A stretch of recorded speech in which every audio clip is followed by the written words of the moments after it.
شروع اللہ کے نام سے جو بڑا مہربان اور نہایت رحم فرمانے والا ہے۔ الصلاۃ والسلام علیکہ یا رسول اللہ وعلی آلک واصحابک یا حبیب اللہ۔ السلام علیکم معزز ناظرین و سامعین، اللہ تعالیٰ سے دعا ہے کہ اللہ تعالیٰ آپ لوگوں کو خوش و خرم رکھے اور آپ لوگوں کی تمام تکالیف پریشانیوں کو دور فرمائے۔ آج کی ویڈیو کا عنوان ہے، کیا قبر میں روح واپس لوٹائی جاتی ہے؟ امید کروں گا کہ یہ معلومات آپ کے علم میں اضافہ فرمائے گی اور آپ اس ویڈیو کو شیئر کریں گے، چینل کو سبسکرائب کریں گے تاکہ دوسرے لوگ بھی اس معلومات سے مستفید ہو سکیں۔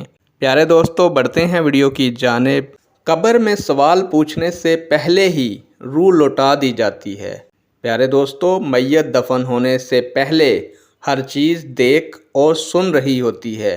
اگر مرنے والے کے اعمال صحیح نہیں ہیں تو عذاب کی صورت میں اس کے جسم کو روح سمیت عذاب دیا جاتا ہے، اور اسی طرح صحیح اعمال ہونے کی صورت میں اس کی روح لوٹائی جاتی ہے، کیونکہ جسم کو تکلیف روح کے بغیر نہیں ہوتی۔ نیک دعاؤں کے ساتھ آپ سے اجازت چاہوں گا۔ اللہ تعالیٰ آپ کا اور میرا حامی و ناصر ہو۔ اللہ حافظ۔